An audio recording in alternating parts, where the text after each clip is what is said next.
बच्चों आज हम लोग करेंगे क्वेश्चन नंबर 18 जिसमें क्वेश्चन में कहा गया है कि दो ब्लॉक हैं। देखिए मैंने क्वेश्चन पढ़ लिया है, मैं आपको समझा देता हूँ। दो ब्लॉक हैं, एक ब्लॉक 2 kg का है और दूसरा ब्लॉक 4 kg का है। 2 किलोग्राम वाले बॉडी का फ्रिक्शन म्यू वन दे रखा है और इसका कोफिशिएंट ऑफ फ्रिक्शन म्यू 2 दे रखा है।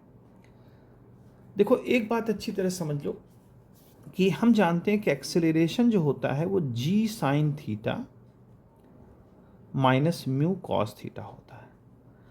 अगर दोनों बॉडी का, देखिए यहाँ कहीं भी मास का कोई मतलब नहीं, अगर मास दोनों बॉडी का सेम भी हो या अलग हो, दोनों बॉडी सेम एक्सेलरेशन से चलती अगर दोनों का कॉफिशिएंट ऑफ फ्रिक्शन सेम होता।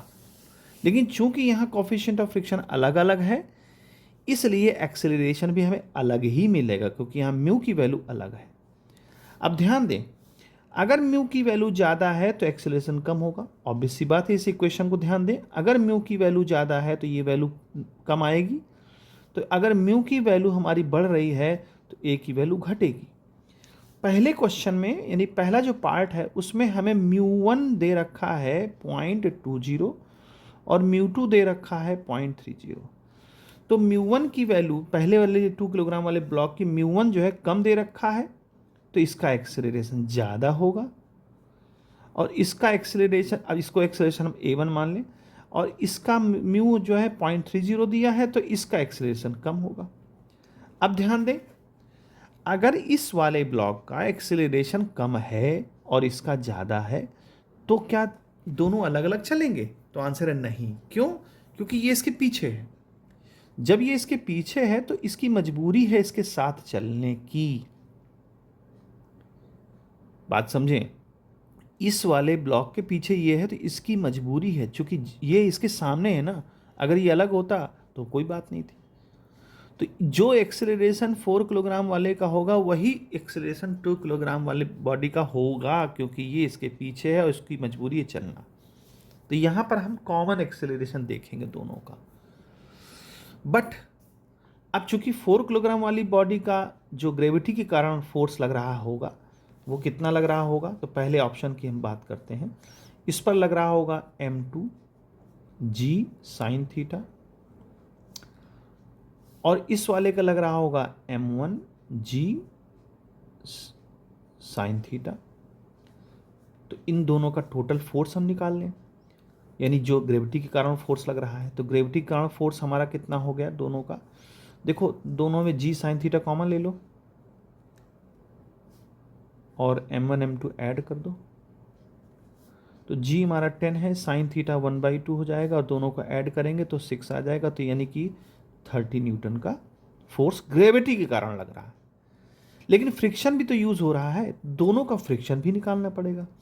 इस वाली बॉडी का फ्रिक्शन फोर्स हम देख लें, mu 2 cos theta cos 30, sorry mu R mg होता है ना, तो म्यू mg होगा, mg भी होगा।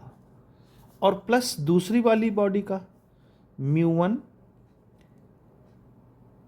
m1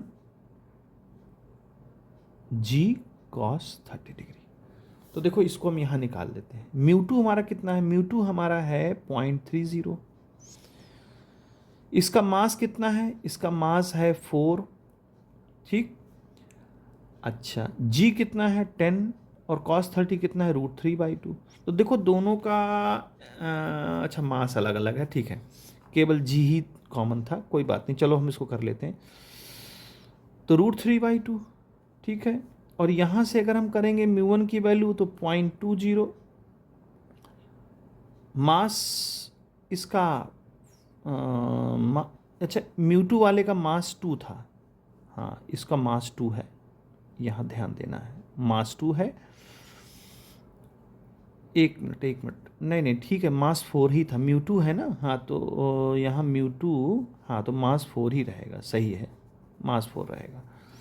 म्यू 1 वाले का मास 2 kg होगा, g की वैल्यू 10 होगी और यहाँ cos 30 की वैल्यू √3/2 होगी, ठीक है, ओके। अब इसको सॉल्व करेंगे हम लोग। जब इसको सॉल्व करेंगे तो ये 2 से 2 कैंसिल आउट हो जाएगा, यहाँ से 2 से 2 कैंसिल आउट होगा, 6 और 6 √3 और ये आ जाएगा 2√3, तो ये आ जाएगा 8√3, है ना। इसको सॉल्व करेंगे तो 8√3 आ जाएगा, ठीक है। तो ये फ्रिक्शन आ गया। तो नेट फोर्स हमारा कितना काम कर रहा होगा, तो नेट फोर्स हम इसको माइनस कर लें तो एक्सीलरेशन का फार्मूला होता है net force divide by mass total. तो नेट फोर्स देखिए, ग्रेविटी के कारण 30 न्यूटन और ये ऊपर की तरफ लग रहा है, ग्रेविटी के कारण इस डायरेक्शन में और फ्रिक्शन की वजह से इस डायरेक्शन, तो नेट फोर्स होगा 30 माइनस 8√3, ओके। और डिवाइड बाई टोटल मास 6। तो इसको जब हम सॉल्व करेंगे तो ये लगभग जो है हमारा आ जाएगा 2.69 और इसको हम 2.7 मीटर पर सेकेंड स्क्वायर, ये हमारा आंसर आ गया, ओके।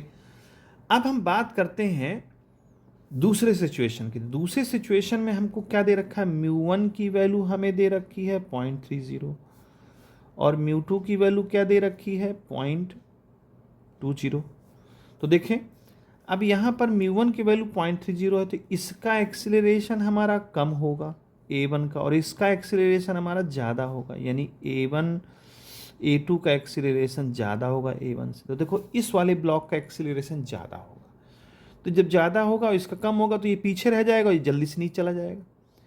क्योंकि हमें 2 किलोग्राम वाली बॉडी का ही एक्सेलरेशन चाहिए था, यहाँ तो मजबूरी थी कि उसको साथ चलना था, तो एक्सेलरेशन हमको 2 किलोग्राम का निकालो चाहे 4 का निकालो, दोनों का एक ही आएगा भाई। अब यहाँ अलग नहीं चल रहा है ना, साथ साथ चलना है, लेकिन यहाँ अलग हो जाएंगे क्योंकि इसका एक्सेलरेशन कम है, इसका ज़्यादा है। तो इसका जब कम है तो सिर्फ इसी का ही एक्सेलरेशन हम फाइंड कर लें तो बात ख़त्म हो जाएगी। तो देखिए ये तो हमारा बी वाला पार्ट है। हाँ, बी वाले पार्ट में अगर हम इसको देखें तो इसका एक्सेलरेशन हमको पता करने के लिए इसका फ्रिक्शन